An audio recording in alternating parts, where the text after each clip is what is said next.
I'm Aaron Maté, sitting in for Jimmy Dore, here with Misha Pollan and American's comedian Kurt Metzger. Some more media news for you. Vice, the brash digital media disruptor that has struggled to find a buyer, is preparing to file for bankruptcy, according to two people. So Vice, once valued at billions of dollars, is having a hard time finding a buyer and has been shedding jobs, recently canceled a show called Vice News Tonight, and is now, according to the New York Times, going to file for bankruptcy. Here is Max Blumenthal. He says, Vice has been a money-losing venture for years, but was valuable as an insidious vehicle for selling urban progressives on U.S. empire. Billionaire George Soros, a top sponsor of Western regime change operations abroad, bought Vice a few years of life back in 2019. So, Vice in recent years has taken a lot of money from powerful people like George Soros. Here it is, $250 million from him. Rupert Murdoch also took a $70 million stake in Vice. Disney took a stake in Vice, $400 million. Vice also made deals with Saudi Arabia, just $20 million alone to organize a rave in a Saudi desert. And what? This is, so over the years, Vice has taken... What a chintzy rave for Saudi. It's like a poor person rave. Over the years, Vice, has gotten increasingly close with the elite of this country who have taken a huge stake in it. And accordingly, its coverage has gone more and more and more pro-state and pro-government. Saudi? Well, they have done some. Well, we're going to see an example of that. So basically, Vice started out as a magazine in Canada, but as it's gotten bigger and bigger and bigger, as always happens in media, it increasingly became no different than the establishment on so many vital issues, and even hired the establishment to work for it. So, for example, this was Vice back in 2014 hiring a top White House official as a senior executive at the company. So we can't do a full review of all the things Vice did over the years, and this is not to disparage the people who worked there. And there was some Vice coverage that I thought was good, and I myself have done some work for Vice before. There was good. Vice used to be great when it went into HBO. When it was coming out of the YouTubes were good. It was a magazine. Then YouTubes, I used to watch them all the time. They had a bunch of engines. Then it got really good. HBO. I remember at the Emmys seeing them asking. I don't want to keep trashing what dude were like asking about my pay at the the one dude. Yeah. And but it was a show I watched all the time. Yeah. And then all of a sudden they started publishing like nonsense.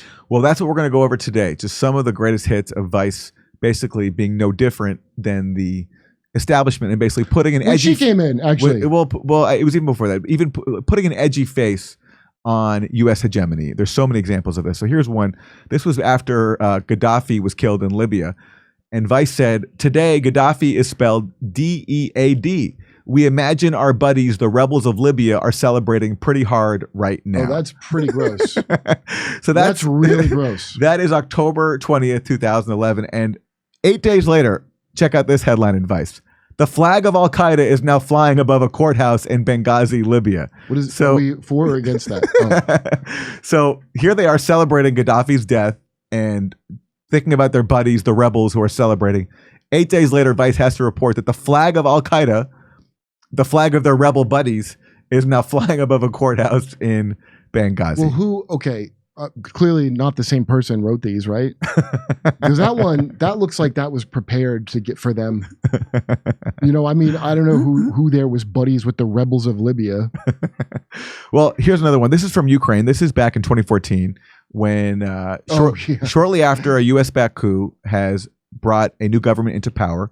That new government encourages assaults on Ukraine's ethnic Russian population in the east. A civil war breaks out. And the fighters on the front line for the Ukraine government, because so many Ukrainian soldiers have actually defected over to the rebels, are groups including the neo-Nazi Azov Battalion.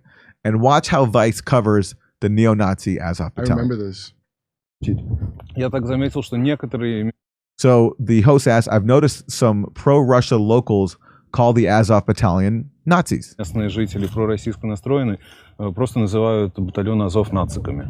Нациками, да, карателями. Yes, they call us Nazis and punishers. There are lots of stories that are ridiculous. Истории, что просто их на голову тяжело натянуть.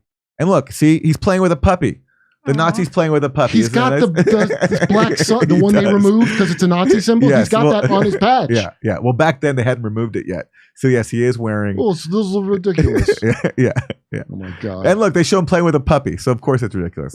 Конечно же, это все, Of course it's not true. это все неправда. И даже, то есть мы абсолютно... You know who really loved playing with puppies? Hitler.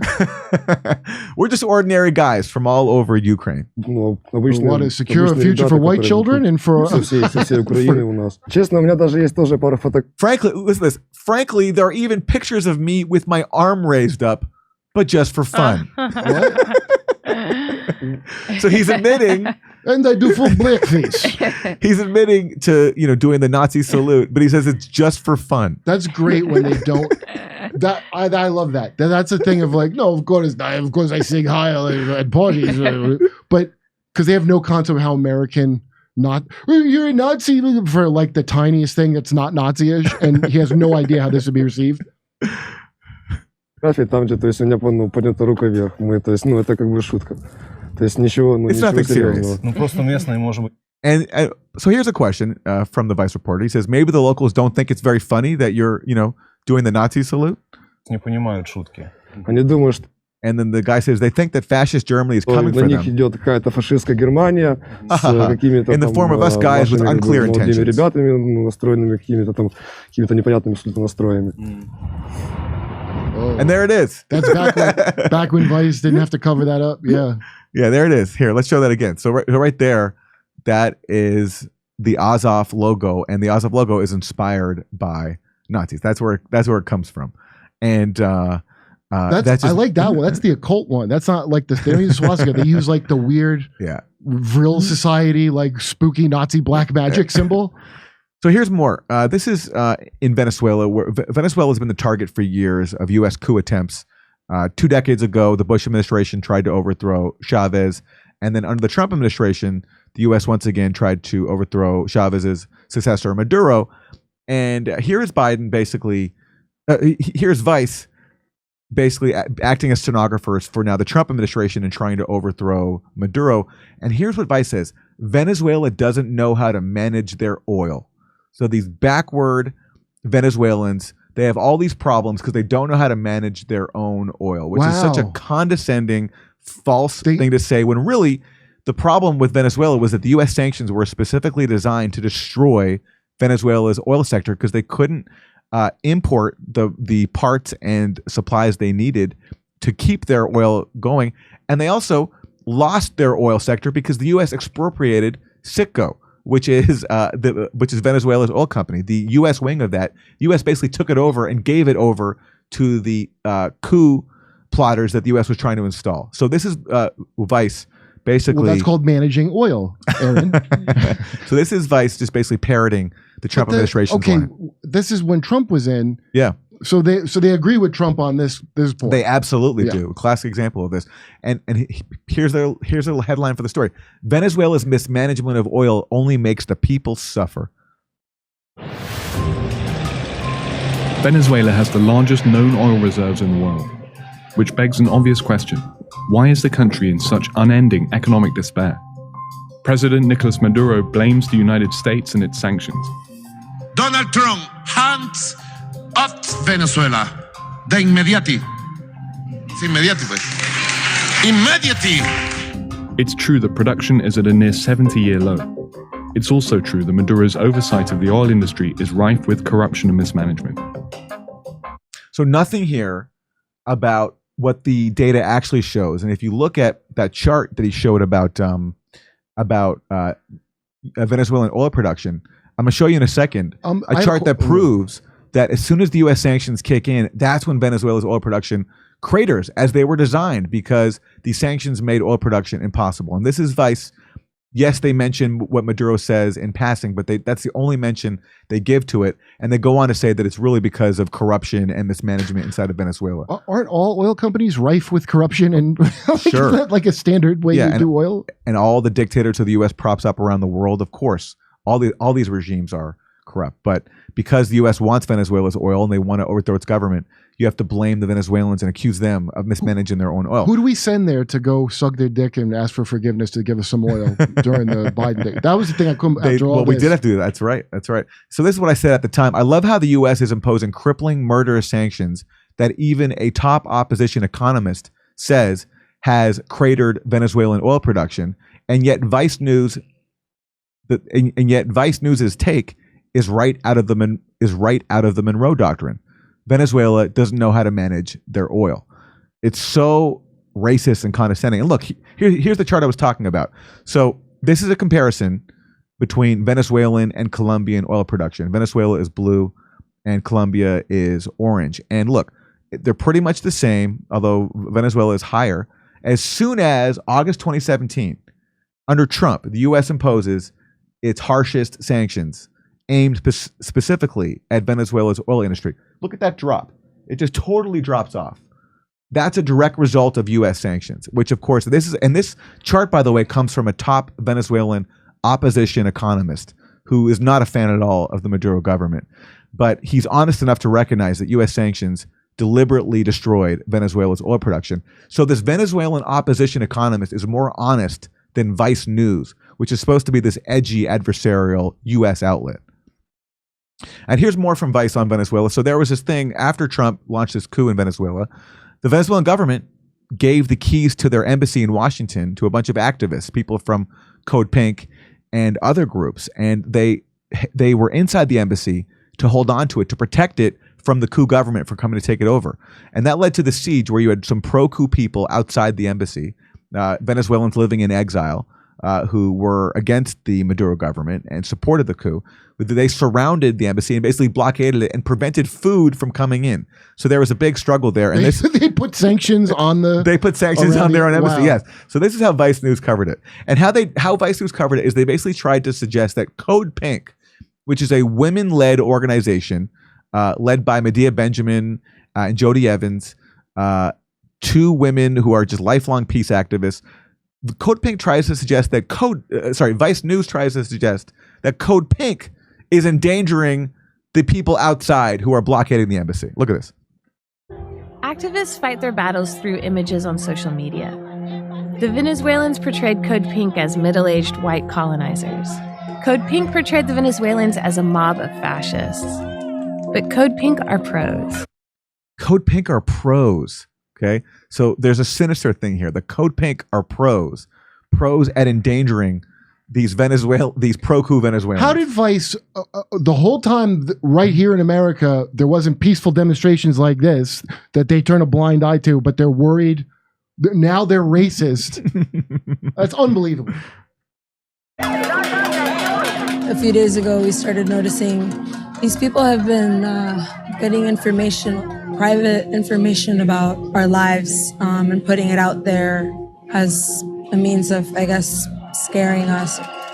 So you see this, like you've seen Code Pink, who they are. They're women dressed in pink.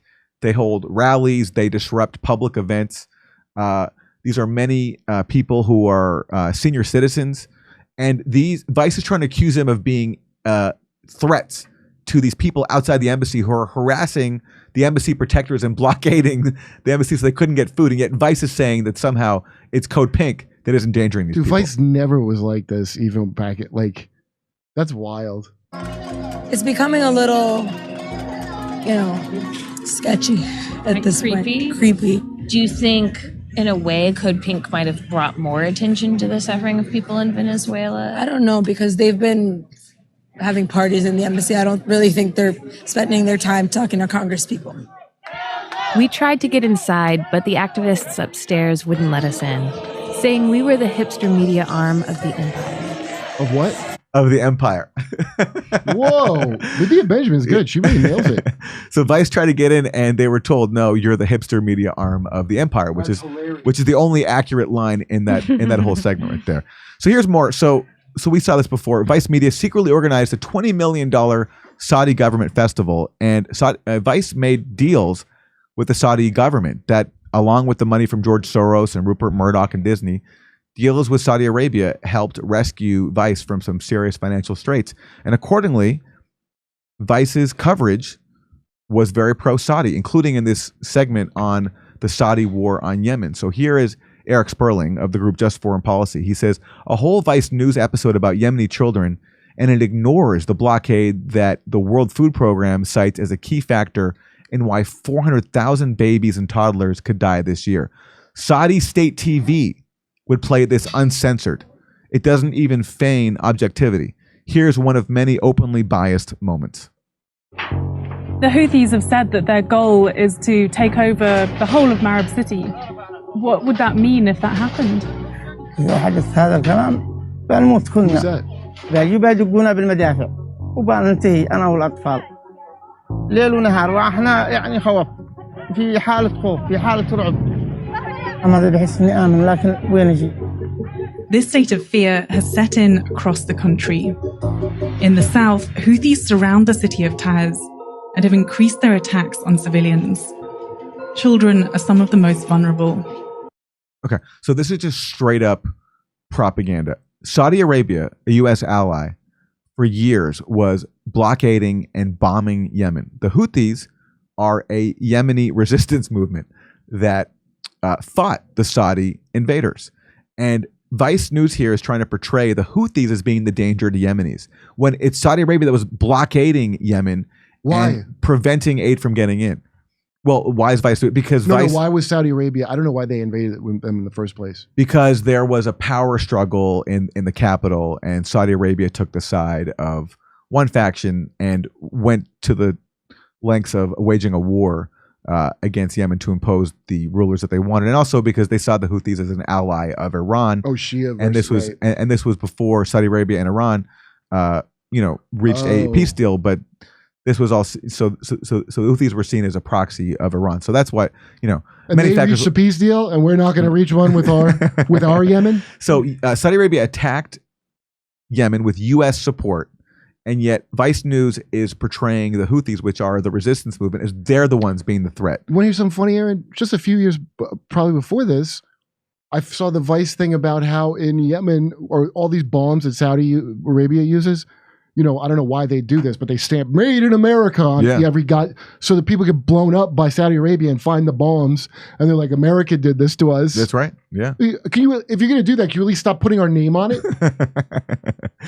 So going to another country where the U.S. has tried to foment regime change for years, Cuba, living under a multi-decade blockade. So Vice News goes to Cuba, and a similar result, just again pro-U.S. propaganda. So we move on to the Malecón, the seaside promenade where Luis Manuel Otero Alcántara rallied his followers before being arrested. It's also one of the top tourist attractions on the island, but today it was empty.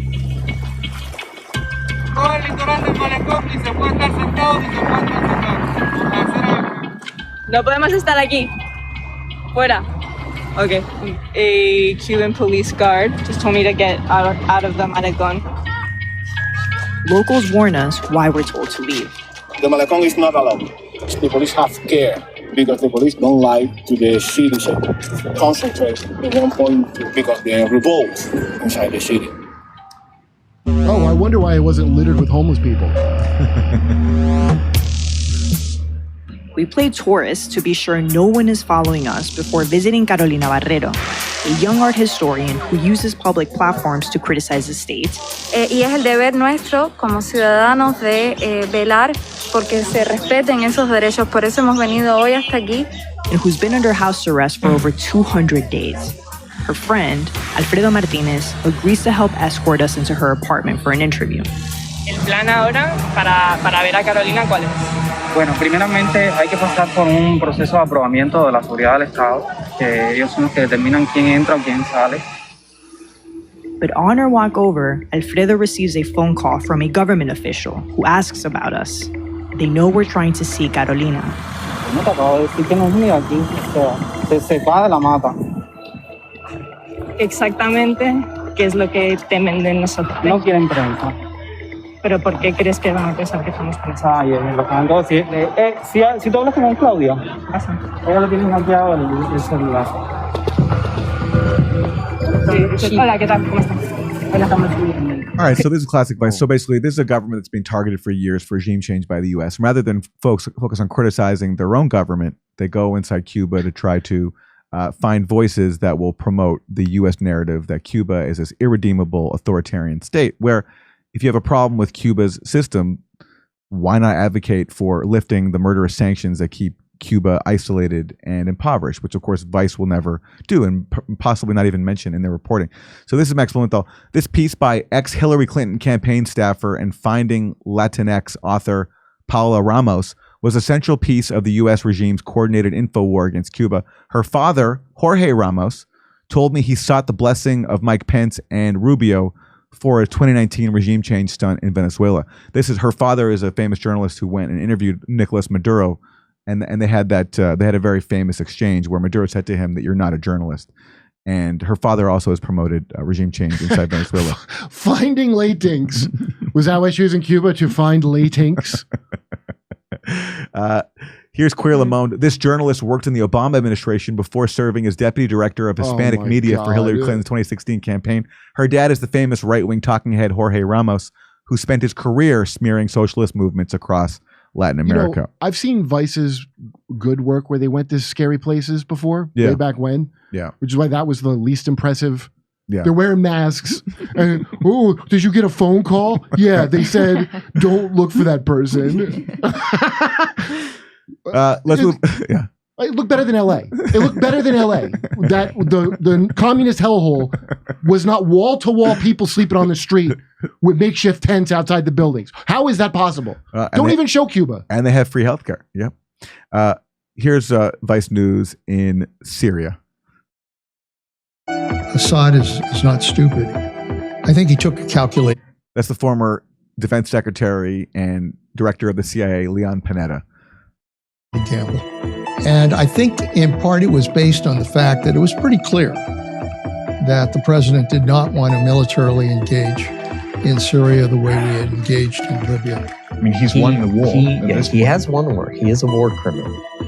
And he's at the top of a regime that has committed unbelievable war crimes. Wow. Well, I think Assad is likely to remain the leader of Syria for some time to come. It's not as if I had a great alternative strategy in that period, but I do think we missed some opportunities early on that might have given us more leverage. So that is the message from Vice News, that this is how we can criticize our own government, is that we didn't go far enough in pursuing regime change in Syria. And had we acted earlier, we might have had more leverage to overthrow Syria's government. So we didn't do enough in destroying the country. We should have gone further. Did you hear how sad they were that he's a war criminal and he won? Like, wouldn't it be great if, you know, our war criminals maybe won a war once in a while? This is a classic from Vice News' coverage of Syria. Chatting about Game of Thrones with Syria's most feared Islamic militants. So who's that? This is Al-Qaeda they're talking about. So this is the project. Whenever you have insurgents or militants in a country that the U.S. is involved in a proxy war in, you have to whitewash them. So for example, in Ukraine, the Azov Battalion. Say it's just for fun, you say, Kyle. It's just a party trick. You know, people get nervous. So the Azov Battalion, the Mujahideen in Afghanistan, the Contras in Nicaragua, there's always this effort to portray them as, you know, these misunderstood freedom fighters, nice guys. And here's one way to do it. Talk to Al-Qaeda about Game of Thrones, okay? And this is what Vice wrote. Jabhat al-Nusra, that's Al-Qaeda, has emerged as arguably the most formidable rebel fighting force in Syria. The fighters are battle-hardened, fearless, and disciplined. They've already struck significant blows against the regime in battle and continue to work hard to win the hearts and minds of civilians and rebel fighters. They're talking about Al-Qaeda here. Oh my God, we do spread democracy. Now here's hearts and minds. Now here's how Al-Nusra, aka Al-Qaeda, which, you know, Vice is talking to about Game of Thrones. Here's how they're winning hearts and minds. Okay, Syria. Massacre reports emerged from Assad's Alawite heartland. Syria, abductions, torture, and summary killings at the hands of armed groups. So they only watched season 8? They went full Khaleesi on a period, huh? So what Nusra and other death squads were doing in Syria was massacring minorities like the Alawites, like in Latakia here. And Vice News was saying that they're working hard to win hearts and minds because these death squads were on the side of the U.S. in this regime change war. That's why Jake Sullivan wrote to Hillary Clinton, Al-Qaeda is on our side. Yes, we are paid $1,000 for a heart, $2,000 for a mind. And so because Al-Qaeda was on the U.S. side in Syria, that's why Vice News is going over there and talking to them about Game of Thrones and whitewashing them in pieces like this. So here's what Max Wait. So here's what Max Blumenthal wrote. Hard times for Brooklyn-based hipster imperialists looking to place their Idlib travel log or on playing Dungeons of Dragons with Al-Qaeda. No more opportunities. Well, Al-Qaeda, didn't they go to strip clubs where they blew up the World Trade Center? They love American stuff. They really do love it. They don't hate it. Here's more. Vice photo spreads present girly teenage side of Israeli occupation. And like they did these photo spreads of female Israeli soldiers, the defiant femininity of Israel's female soldiers, photos from the everyday lives of young female Israeli soldiers. So this occupying army brutalizing Palestinians, Vice found a way to find their defiant femininity. I had no idea how early, I didn't notice it until well into doing it, how early the feminist propaganda was U.S. empire propaganda. I didn't realize how way back that started. I thought that was like, I don't know, like fairly recent, but they must have been pushing this for these kind of things for like a while. Sure. Yeah, sure. Here's more. This is a documentary that Vice did called The World in Disarray. Syria, Ukraine, China, North Korea. A Vice special report. Somebody clean up this mess. Hey. Well, that's what the message is. It's in disarray. That's what the message is. And what's amazing is, so this is supposed to be an edgy, anti-establishment outlet. This documentary they did, A World in Disarray, it's based on a book called A World in Disarray. And the author of that book is Richard Haass, who was then the president of the Council on Foreign Relations, the most establishment. The most punk rock. Go on. Here's the trailer. The world order has been upended. Weak states threaten global stability as easily as strong ones. You see that Syria and North Korea, they're just as much a threat to global stability as the strong ones. So we're everything, the world's in disarray. Who's going to save us? Defining as global stability, I guess, is my question. You're a threat to our stability. And America's role in determining the future is far from certain. I think there's now a certain loss of respect for the United States. That's Richard Haass, the president of the Council on Foreign Relations, who is speaking in a documentary that is based on his book produced by Vice, complaining that the U.S. respect for the U.S. is waning around the world. Just now. It's begun to. We sit down with the people whose policies.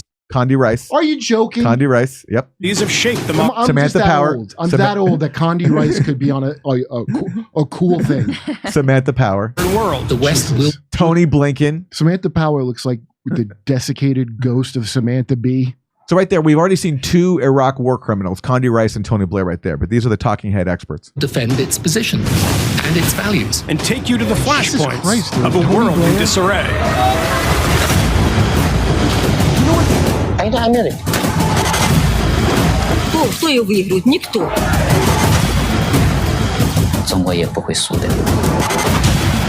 The one thing that keeps me up at night is North Korea.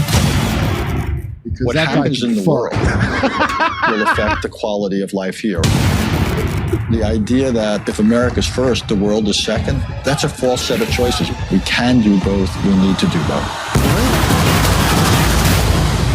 So this is just straight up neocon propaganda, except with edgy filmmaking techniques and that frenzied soundtrack that you wouldn't get in a standard news outlet. Otherwise, it's the exact same message. Man, I remember back when Vice first came out, to the idea of you would see Tony Blair's dumb face on a thing oh yeah, when Vice first came out, they had a cartoon called Little Bush that actually just made me laugh, where it was George Bush and Dick Cheney and Tony Blair's kids. That's the kind of healthy disrespect. that was crazy, man. So look again. So the title of the documentary is A World in Disarray. So literally, it's based on Richard Haass's book, and again, he was the president, longtime president of the Council on Foreign Relations, big time supporter of every single U.S. military adventure abroad, including the Iraq War. So here's some examples of his views. And again, Vice News is basing a documentary off of his work.